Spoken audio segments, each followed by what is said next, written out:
Marilah kita buka kaji kita ini dengan baca basmalah sama-sama. Bismillahirrahmanirrahim. Bapak sekalian, mudah-mudahan yang kita ke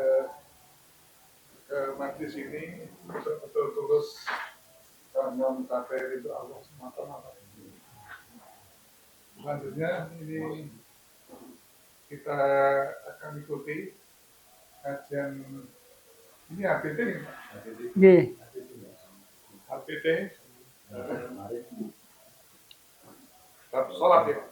Wudu, mari berwudu ya, mari berwudu. Jadi bab wudu ini kita mulai dari awal. Silakan Pak Ji. Ya, anggo. Bismillah. Assalamualaikum warahmatullahi wabarakatuh. Alhamdulillah alladzi arsala rasulahu bil huda wa dinil haq yuzhiruhu 'alad dini kullih wa kafa billahi syahida. Asyhadu an la ilaha illallah wahdahu la syarikalah wa asyhadu anna Muhammadan abduhu wa rasuluh. Allahumma shalli wa sallim wa barik ala Muhammad wa ala alihi wa sahbihi man tabi'a hudah. Raditu billahi rabbah wa bil islami dina wa bi Muhammadin nabiyya wa rasulah. Rabbi zidna ilma warzuqna fahma. Amin.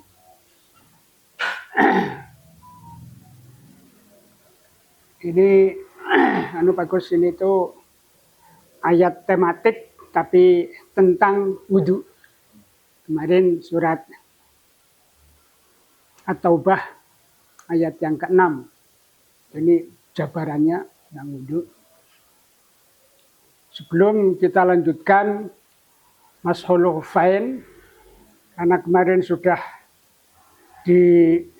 kita kaji bab kaifiyatul wudu, bagaimana tata cara kita wudu. Baiklah, sebelumnya kami praktekkan dulu ya, supaya jangan hanya teori. Kemarin sudah pertama kita membaca basmalah sambil membasuh tangan yang selai jari. Kemudian setelah itu kita menggosok gigi. Menggosok gigi bisa dengan siwak atau dengan jari. Maka pertama tentu saja orang menggosok gigi mesti kumur. Kumur ini dengan dua tangan. Ini kumurnya bukan kumur wudu, tapi kumur menggosok gigi. Kumur, gosok. Setelah itu kita baru mulai kumur untuk wudu. Kumur untuk wudu pertama kemarin sudah sampaikan, yaitu dengan istinsyak dan istinsar. Alhamdulillah. Istinsyak itu menghirup air ke hidung, kemudian dikeluarkan lagi. Istinsar. Nah ini caranya adalah dengan bikafin wahidin, yaitu dengan satu telapak tangan. Kita mengambil air, baik diciduk ataupun dengan satu telapak tangan saja. Kemudian separuh kita masukkan ke mulut, separuh kita sedot, kemudian kedua-duanya kita keluarkan. Ini istinsyak dan istinsar. Setelah itu kemudian baru kita membasuh wajah. Membasuh wajah, sudah kami jelaskan. Tidak boleh ada yang kelewat sejak dari tumbuhnya rambut sampai dagu. Kanan kiri adalah batasan telinga. Kemudian ma'al maqaini wa mashul maqaini, membasuh muka itu sambil mengusap ujung telinga. Ini tadi 3 kali nggih. Tadi istinsyak 3 kali, kemudian muka juga jangan sampai ada yang tertinggal sambil 3 kali. Kemudian membasuh tangan kanan dulu 3 kali diselesaikan sambil menyela-nyelai jari. Nah, jadi bisa kalau di keran ya sela-selai jarinya sambil digosok. Ini tidak boleh ketinggalan adalah ma'adalki, sambil digosok 3 kali. Selesai, summa kemarin saya jelaskan, baru kemudian tangan kiri. 3 kali, kemudian baru mengusap masurroksi, mengusap kepala, tangan dibasahi saja, kemudian dari depan ke belakang sampai tengkuk, kembali lagi ke depan, langsung ke telinga. Yang ibu jari di belakang telinga, yang jari telunjuk bagian dalam. Ini hanya 1 kali. Kalau yang lain-lain 3 kali, kalau kepala hanya 1 kali. Setelah itu baru kaki. Kaki juga harus digosok dan disela-selai. Air harus digosok dan disela-selai sampai 3 kali dan dilebihkan basuhannya. Kalau tadi ini basuhkan lebihan ke atas, ini juga ke atas. Jadi sekali lagi umumnya gue sikil mung dikocor ketok, kocor ya.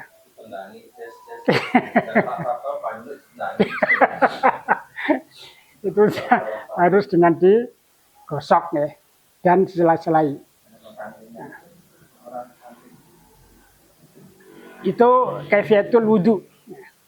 Sekarang kita masih terkait dengan wudu, yaitu mashul hufain. Cara kita wudu ketika memakai sepatu. Huf itu sepatu yang menutup mata kaki. Segini dhuwur, ya huf. Jadi Rasulullah itu ketika kemarin saya ulang lagi, ketika mengusap kepala, ketika Rasulullah pakai serban tidak lepas, maka Rasulullah hanya mengusap ubun-ubun, kemudian luar serbannya tetap diusap. Nah, ini ketika pakai serban. Nah, peci orang mungkin peci biasanya dilepas. Itu juga nanti tentang khuf. Wa mashu alal khufaini, dan mengusap bagian atas kedua sepatu. Au nahwihima, atau seumpamanya kaos kaki. Tidak pakai sepatu tapi misalnya pakai kaos kaki. Badala ghuslir rijlaini, sebagai pengganti membasuh kedua kaki fil wudu, dalam wudu. Ini teks tarjihnya. Ini dalilnya hadis dari Mughirah bin Syu'bah. Annan Nabi sallallahu alaihi wasallam masah alal khufaini. Rasulullah mengusap bagian atas dari sepatunya. Fakultu, kata Mughirah, saya berkata, ya Rasulullah, nasita. Apakah engkau lupa ya Rasulullah? Faqala, Rasulullah menjawab, bal anta nasita. Tidak, kamu yang lupa. Bihadzi amaroni rabbi. Demikianlah Allah memerintahkan aku. Jadi ini langsung wahyu dari Allah. Cara wudhu seperti ini wahyu dari Allah. Hadis riwayat tadi. Hadis yang kedua dari Ali, inda Abi Dawud wa Daraqutni qala, "Lau kana din birra'yi."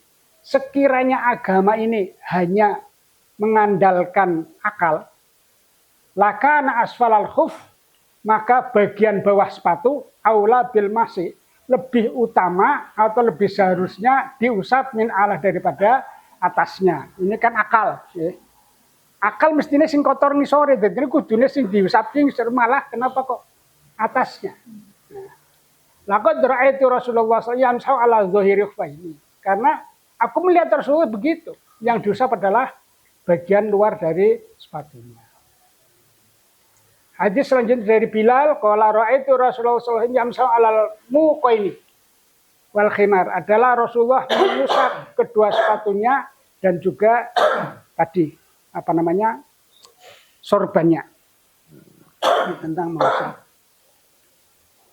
Hadis lain masih ada dari Abu Dawud, kana yakhruju yaqdi hajatah, adalah Rasulullah baru buang hajat.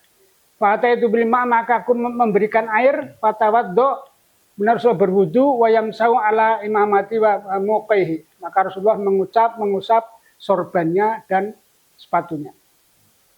Hadis lain dari Ibnu Mansur, Sa'id Ibnu Mansur, dalam sunannya, kitab sunannya, dalil Bilal qala, sami'tu Rasulullah sallallahu alaihi wasallam yaqul imsahu 'alan nasifi wal muqi. usaplah nasif, ikat kepala, sorban, wal muki, dan juga sepatunya. Juga hadis dari Mughirah bin Syu'bah an-Rasul yatawadda wa masa alal jawrabaini wan na'laini. Ini jawrabain ini kaos kaki dan sepatu atau sandalnya. Inilah cara-cara kita wudu ketika tidak melepas sepatu. Kemudian bagaimana caranya? Kita boleh tidak melepas sepatu ketika wudu adalah salasan fis safari. Boleh 3 hari ketika kita safar dalam bepergian, wa yauman walailatan fil iqamah, dan sehari semalam ketika di rumah. Jadi kita di rumah pun boleh tidak melepas sepatu. Malam nakhlahuma, selagi kamu tidak melepaskannya, jinggo terus. Wa kana lubsuhuma ala tuhrin, dan ketika memakai kamu harus sudah dalam keadaan suci. Jadi sebelum memakai sepatu harus wudu dulu. Setelah suci baru pakai sepatu atau kaos kaki. Ya.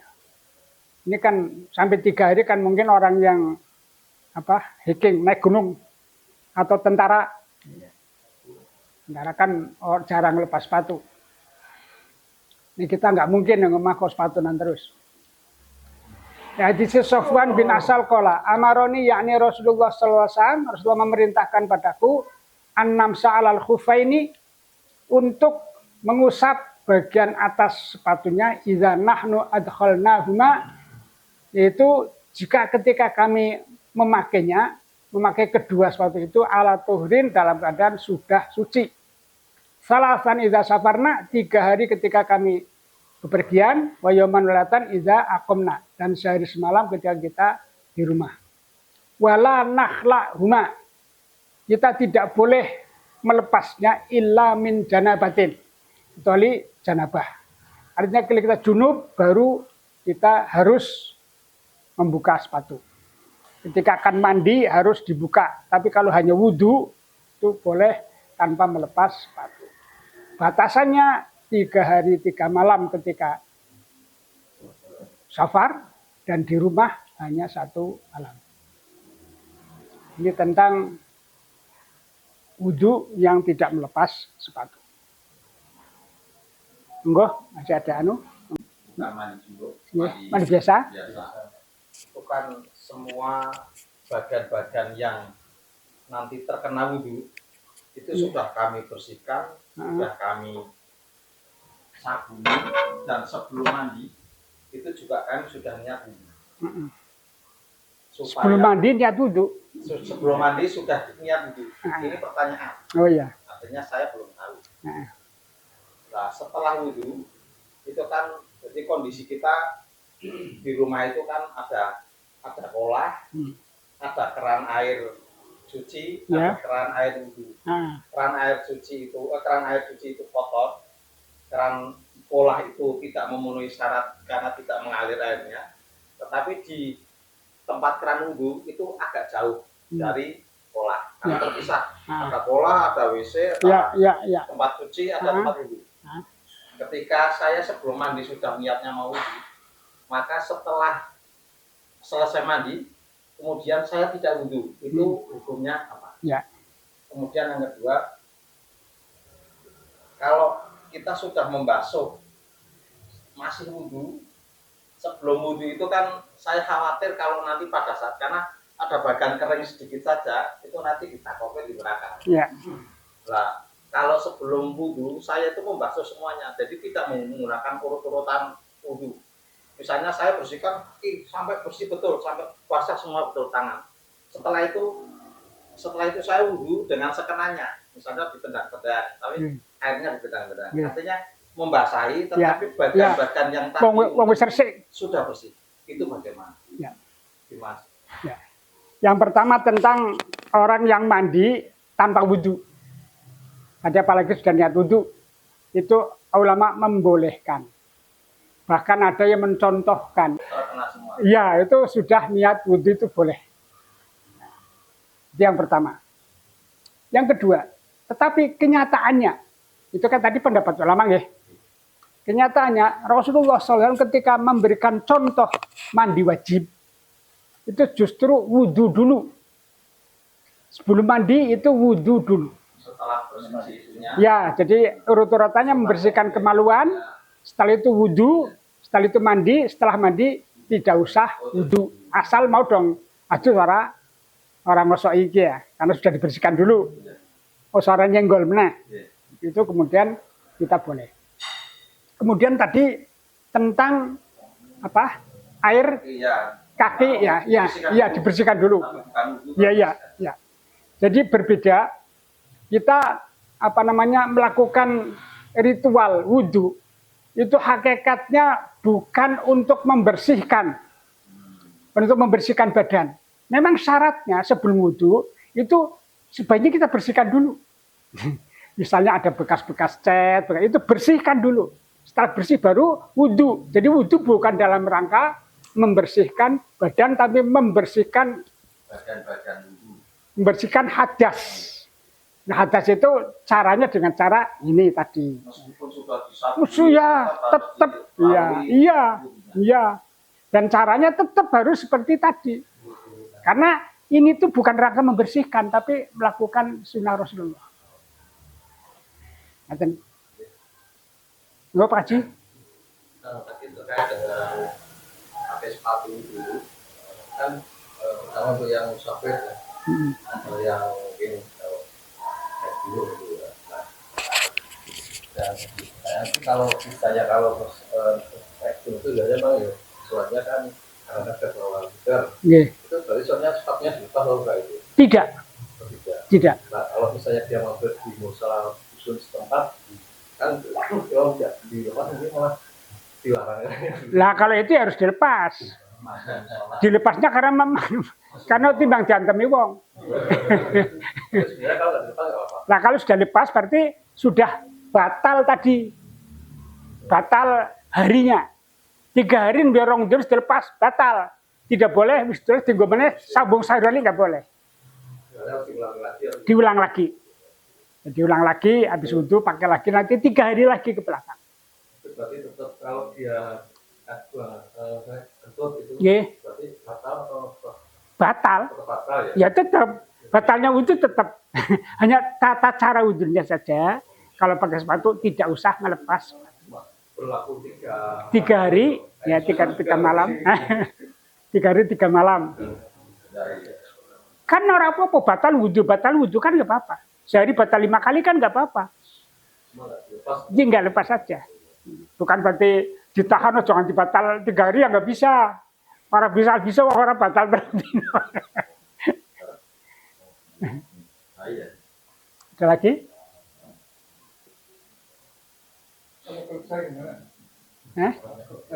Boleh saja Pak. Asal tidak lepas. Ya. Saya kerja di tempat wudhu di tempat wudhu yang wudhunya di apa? Nggih, boleh. Boleh nggih. Boleh. Boleh. Tapi tadi syaratnya nggih. Tapi kalau pakai sepatu, sholatnya juga harus pakai sepatu, Pak. Jadi itu 1 hari semalam itu jangan sampai dilepas. Kalau itu Dino itu pulangnya misalnya seperti saya itu kan pulangnya jam 2 itu kan nanggung. Sampai rumah itu setengah 3. Ya sudah batal. Batal itu tadinya batal apa? Nggih. Jadi enggak boleh. Ya. Ya artinya itu 1 hari semalam kan maksimal, Pak. 3 hari 3 malam maksimal. Nggih. Jadi itu putus sepatu berarti enggak boleh ya? Ya. Asal jenengan tadi wudhunya pakai sepatu boleh, tapi tetap sholatnya juga pakai sepatu. Ya bisa sholat di rumah sakit pakai sepatu kan bisa. Bisa. Sholatnya duduk. Nggih. Nggih. Kan Rasulullah dulu itu sholatnya pakai sepatu, Pak. Kan ininya belum keramik. Jadi malah ada kisah. Ketika Rasulullah sedang sholat, di tengah-tengah sholat, itu Rasulullah melepas sepatu, Pak. Lagi sholat, malah tanpa membatalkan sholat. Makmum roh, makmum dicopot kabeh sepatune. Setelah selesai, Rasul takut, loh, kok sebenarnya copot kabeh? Kata sahabat, jadi ngerti juga melepas sepatu jika kami juga dilepas. Ngerti nih sahabat, ada wahyu turun, tidak boleh sholat pakai sepatu. Kata Rasul, tidak, kamu tetap boleh. Saya kenapa melepas? Tadi Jibril datang beritahu sepatu saya ada najisnya. Sehingga Rasulullah kan ada niat dilepas. Kok semua orang najisnya pakai terus. Itu ada. Tapi ini urusannya kalau marah, ya marah. Oke, urusan marah ya orang marah. Sepatu nggak marah. Oke, nanti gereja biasa. Ya. Kalau misalnya itu kan, menurutnya kan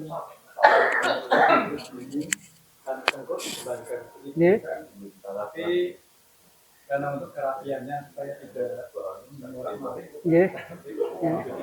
itu kalau kembalinya ini diangkat Tidak boleh, tidak boleh. kesininya Berarti kepala rambutnya tidak terusap, tidak boleh.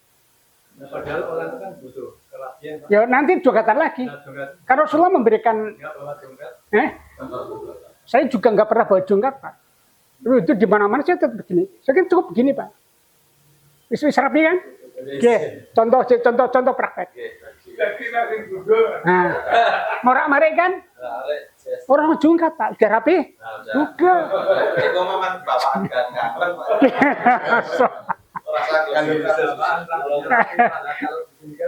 Pokoknya Rasulullah ngajarin seperti itu.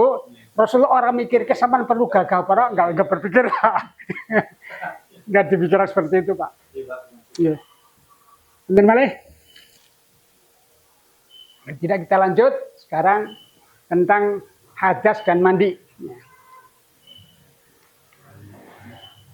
Hal-hal yang membatalkan wudhu. Ini teks tarjihnya. Wa ba'du an tawaddu'a bil kaifiyatil mutaqaddamah. Setelah kamu wudhu dengan cara-cara yang di depan tadi, fa anta tahirun, maka kamu sudah suci, malam yahruj minka, selagi tidak keluar dari kamu syai'un sesuatu min ahadis sabilin, dari salah satu dua jalan. Jadi setelah suci itu selagi tidak mengeluarkan sesuatu dari dua jalan, apa dari kubul atau dari dubur, itu kita belum batal. Artinya batalnya wudhu yang pertama adalah keluar dari salah satu jalan. Hadisnya ini ya, surat yang lalu ayat ke-6. Auja'atum minkum minal ghaid, yaitu ketika kamu baru buang air besar. Hadisnya sebagaimana ditetapkan dalam Sahihain, Bukhari Muslim dan lainnya dari Abu Hurairah qala Rasulullah sallallahu alaihi wasallam la yaqbalu sholata ahadikum. Tidak sah salat seorang di antara kamu idza ahdatsa, ketika kamu sudah hadas, hatta yatawaddo, sampai kamu berwudu. Wa qad fassarahu Abu Hurairah, dan Abu Hurairah menjelaskan lamma qala rajulun mal hadas, ada seorang yang bertanya hadas itu apa? Qala fusatun au durarun au duratun. Fusatun itu ngentut yang bersuara, au duratun ngentut sing ora bersuara. Jadi bisa brot atau orang muni. Tapi kita terasa walaupun orang mampu. Hadisnya idza kana ahadukum fil masjid, bahkan ketika kamu sedang sholat, artinya sedang sholat, fawajadari rihan bainal yataihi, benar terasa ada rasa seperti ada angin di antara dua pantat kita. Fala yahruj, jangan kamu keluar, artinya jangan membatalkan sholatnya. Hatta yasma'u sautan, sehingga kamu mendengar suara, au yajidarian, atau ada baunya. Kadang-kadang kan kerosong ya, kerosong berkutuk-berkutuk. Nah, itu jangan dibatalkan selama kita belum benar-benar kerosong ngentut. Nah, walaupun orang mampu nih wis kerosong, itu berarti sudah batal. Kadang orang kan ragu ya. Makanya diyakinkan asal kita belum. Hadis yang lain dari riwayat Bukhari Muslim, kuntu rajulan madzaan. Dari sahabat Ali. Sahabat Ali mengatakan, aku adalah laki-laki yang sering keluar madhi. Wa kuntu astahyi an asala Nabi SAW. Dan aku malu bertanya pada Rasulullah SAW. Limakani binatihi, karena aku sebagai menantunya. Sebagai anaknya. Famartul Miqdad bin Aswad. Maka saya memerintahkan pada Miqdad bin Aswad. Radhiyallahu anhu fasa'alahu untuk bertanya pada Rasulullah sallallahu alaihi wasallam. Kemudian Rasulullah menjawab faqala yaghsilu dzakarahu wa yatawaddo. Cukup kamu membasuh penisnya kemudian wudu. Ini artinya mazi itu membatalkan wudu tapi dia tidak mewajibkan mandi. Tidak mandi junub, hanya dia najis. Mazi itu najis, tetapi tidak mewajibkan mandi. Sementara sebaliknya, mani itu suci. Mani tidak najis, tapi mewajibkan mandi. Ini contohnya sahabat Ali. Yang kedua, walam tulamisil mar'ah, yaitu tidak menyentuh perempuan. Ayatnya sudah awalamastum nisa. Di tafsir Ibn Abbas menafsir kata lamastum nisa yang biasa kita terjemahkan bersentuhan dengan perempuan. Min annal lamasa, kata Ibn Abbas, sesungguhnya arti lamasa, arti menyentuh, maknahu al-jima', maknanya adalah jima', bersetubuh. Jadi kata Ibn Abbas yang dimaksud ayat ini, yang membatalkan wudu bukan menyentuh tapi bersetubuh. Kama huwa sahih mukhtar, sebagaimana hadis sahih yang dipilih. Hadis Nasai dan hadis Nasai an Aisyah taqalat. Aisyah pernah berkata, ingkana Rasulullah sallallahu alaihi wasallam, suatu ketika Rasulullah sedang sholat, wa inni malamu tirodatun bayana yadi, dan aku tiduran terlentang di hadapannya. Tarodol jenazah, seperti terlentangnya jenazah. Hatta iza aroda ayutiru, maka ketika Rasul akan witir, masaniya rijlahu, Rasulullah menyentuh kakiku. Sedang sholat berarti Rasulullah menyentuh kakinya istrinya, tidak batal. Dan ini dalilnya banyak sekali dalam dalil katsir min ayat Tuhan. Banyak dalil di dalam ayat Al-Qur'an. Ya. Banyak apa tentang apa? Tentang ini tadi. Pengertian lamasa itu pengertian adalah al-jima. Nah ini catatan, tidak ada di HPT, tapi ini catatan tambahan saya untuk membuktikan bahwa Al-Quran tidak pernah mengatakan kata bersetubuh dengan vulgar, tapi selalu dengan majas, selalu dengan kata kiasan. Semua silakan. Bahasa Arabnya bersetubuh tadi al-jima' atau al-wati. Itu tidak ada satu kata pun dalam Al-Quran. Semuanya menggunakan kata kiasan. Contoh nomor 1. Di dalam surat Al-Maidah ayat 6 itu, yang tadi awalamastum nisa, juga surat An-Nisa ayat 43. Ini yang apa? Teksnya hampir sama. Ya ayyuhalladzina amanu, orang beriman, la taqrabus shalah, jangan kamu mendekati sholat, jangan kamu melaksanakan sholat, wa antum sukaro, sementara kamu masih mabuk, hatta ta'lamu ma taqulun, sehingga kamu mengetahui, memahami apa yang kamu ucapkan. Wala junuban, tidak boleh juga orang yang junub masuk masjid illa abir sabil, kecuali hanya lewat saja.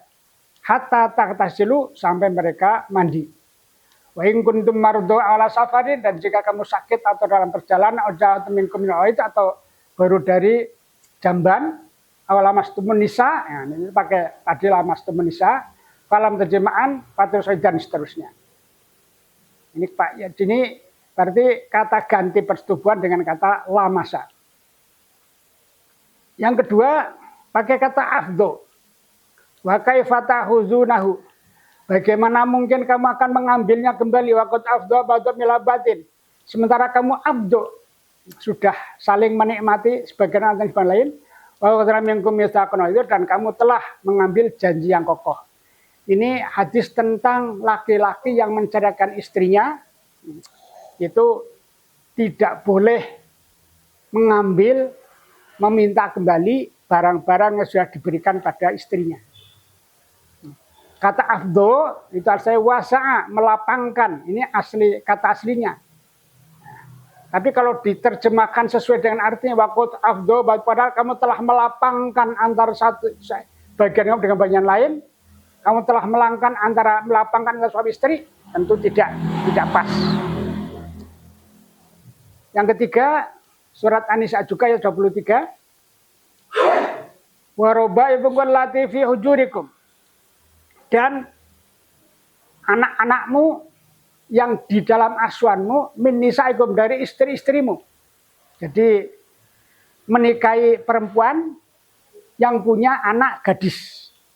Allati dakhaltum bina, yang ibunya belum kamu setubui. Dakhaltum.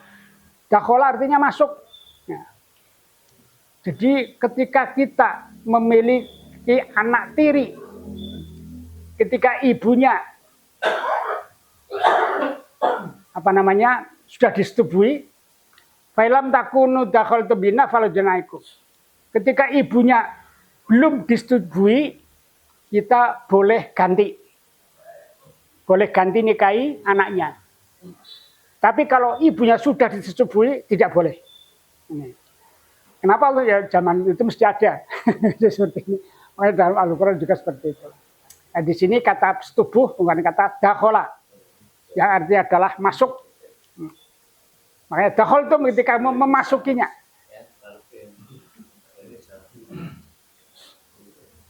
Yang keempat, ini pakai kata hosya. Walladzi khalaqakum min nafsin wahidah. Dialah yang telah menciptakanmu dari diri yang satu, wa ja'ala minha zauja, dan Allah menjadikan dari kamu istri-istrimu, liyaskuna ilaiha, agar kamu hidup tenang dengannya. Falamma taghasyaha. Arti aslinya menutupi. Kalau kita terjemahkan falamma, ketika kamu telah menutupinya, hamalat hamlan khafifah, maka istrimu menjadi hamil dengan hamil yang ringan, pamarut malah bertambah berat. Tidak mungkin nek nutupi tok jadi hamil. Maka kata hosya artinya di sini adalah, maksudnya adalah mensetubui. Ini surat Al-A'raf ayat 189. Masih kata koroba. Koroba artinya mendekati. Wala taqrabuhunna hatta yahidna, ini tentang perempuan yang haid. Yas'alun kal mahid, qul adzan fadilun wala taqrabuhunna hatta yahidna. Jangan kamu mendekati mereka. Ini bahasa arti tekstualnya, hatta yahidna, sehingga mereka suci. Tidak boleh mendekati berarti kan seperti orang Yahudi. Orang Yahudi itu ketika istrinya haid itu benar-benar dipisahkan. Orang kena senggolan di orang wani. Jijik. Tempatnya bekas dilinggui, dikumbah. Habis di koroba hanya janganlah kamu mencampurinya sehingga dia suci. Faiza tatoharna, maka jika dia suci, sekarang ganti. Tadi pakai koroba, sekarang atayati fa'atuhunna. Datangilah mereka. Min haitsu amarakumullah, dari arah manapun, dari cara manapun yang diperintahkan Allah. Jadi ada dua kata, pakai koroba dan kata atayat, mendatangi. Artinya ketika sudah suci maka boleh kamu menyetubui mereka dengan cara apapun. Min haitsu amar, dengan cara yang Allah perintahkan padamu.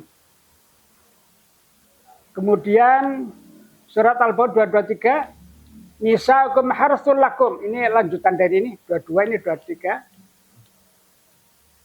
Istri-istrimu harus adalah ladang bagi kamu. Fa'atu, maka ini menggunakan ini sama saja kata ati-ati, datangilah mereka, datangilah harsakum, ladang kamu annasitum, sesuai dengan apa yang kamu kehendaki. Ini ditafsirkan ini annasitum itu model apapun boleh. Baik di tafsir Al-Marwazi maupun tafsir Ibnu Katsir, itu cara kita menjadi istri terserah mau dengan model apa. Itu boleh. Ini pakai kata fa'atu. Kemudian surat Al-Mujadilah ayat 3, ini pakai seperti atas tadi, yatamasa. Walidhayiruna min nisa'ihim summa ya'uduna. Dan bagi laki-laki yang mendihar istrinya, istri mereka, summa ya'uduna, kemudian dia akan kembali lima qaulu dari apa yang telah tadi katakan. Zihar itu di zaman itu ada orang-orang yang sudah mengatakan dasar kaya punggung ibumu, itu sudah cerai. Di zaman itu seperti itu. Makanya Allah mengatakan orang yang mendihar istrinya itu ketika kamu akan kembali mencabut ziharnya, maka syaratnya fatahriru raqabah. Kamu harus membebaskan budak min qabli ayatamasa, sebelum kamu menyetubuhinya. Karena sudah cerai, sehingga rujuknya adalah dengan cara fatahriru raqabah, membebaskan budak. Yang ke-8 masih dengan kata yang sama. Kamalam yitfasya musyain mutadbani min qabli ayatamasa. Ini maka barang siapa yang tidak mendapatkan, ini masih suratnya Mujadalah ya, atau diayatkan ayat lanjutnya, kamu tidak mendapatkan budak, maka fasyamu syahran, puasalah 2 bulan berturut-turut. Ya. Min qabli ayatamasa, sebelum kamu mencampuri istrimu. Arab balik berarti makanya jangan sekali itu kita mendihar istri kita. Kayak wong siapa? Simposo Ramadan. Ini yang ke-9. La junalaikum in talaqtum nisa malam tamasunna, masih kata tamasa sama saja.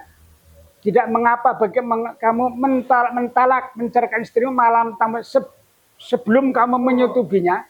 Atau kamu belum membayar maharnya. Jadi nikah belum dibayar maharnya, itu boleh diceraikan. Nanti selanjutnya bagaimana, ini ayat ini akan menjelaskan. Nah, belum dibayar, kita tidak usah bayar mahar, karena belum turun tahun ngerasake. Kemudian Ali Imran ayat 3, ini tentang Maryam. Qalat, Maryam berkata, Rabbi anna yakuni walad walad. Wahai Tuhanku, bagaimana mungkin aku memiliki anak walam yamsasni bashar. Padahal saya belum pernah disentuh oleh seorang pun. Kata Maryam. Ya, ini kata pakai kata tamasa, masa sama saja. Yang ke-11, turji man tasya. Kamu boleh menangguhkan menyetubuhi istrimu mantasya sebagaimana kamu kehendaki, minhunna dari mereka, watu wi ilaika mantasya, dan kamu juga boleh menyegerakan kepada, ini kan Rasulullah karena istrinya banyak sehingga kan ada gilir-gilir tertentu, tapi Allah memberikan kesempatan, ya sudah, boleh mana yang kamu tangguhkan, mana yang kamu boleh. Yang ke-12 Surat Al-Baqarah 187. Uhilla lakum lailatas syam. Ini tentang puasa. Dihalalkan bagi kamu lailatas syam di malam bulan puasa. Ar-rufas ila nisaikum. Rufas itu artinya kotor. Jadi di malam Ramadan boleh kamu mengotori istrimu. Nah, kalau terlak mengotori artinya boleh mencampuri istrimu. Ini kisahnya turunnya ayatnya adalah ketika kewajiban puasa baru diturunkan, itu sahabat kan ngerti nek wis mangan buka ya. Kowe Pak nek arep mencampur ya langsung. Ojo turu dhisik. Nek turu dhisik wis ora kena, kata sahabat. Nah, mamanya seperti itu. Benar Allah memberikan ini uhilla lakum. Pokoknya halal semalam untuk kamu, boleh kapanpun boleh. Inilah tentang tafsiran Ibnu Abbas, yaitu tentang menyentuh perempuan. Di sini ternyata ini nun sewu, ini saya belum mungkin masih ada lagi ya. Sudah ada 8 kata yang digunakan untuk kata bersetubuh. Allah menggunakan 8 kata sebagai majas, sebagai kiasan. Pertama lamasa, dan fadho yahdu, dakhola, hosa yausu, koroba, atayati, rofasa, dan awa. Ini 8 kata. Inilah yang kemudian dipilih oleh tarjih bahwa bersentuhan dengan perempuan itu tidak membatalkan puasa. Jadi nek ning Mekah ora usah ganti mazhab. Karena bagi Muhammadiyah nek Mekah ning Indonesia padha bae ora batal.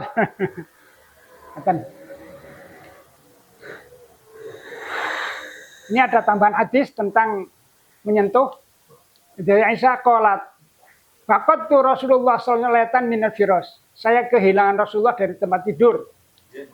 Fal tamastum, maka aku pun meraba-rabanya. Fawada'tu yadayya ala batin yaqdai, maka tanganku memegang telapak kaki Rasulullah. Rasulullah masih sholat. Ini artinya ya memperkuat bahwa tidak batal persentuhan. Ada pertanyaan?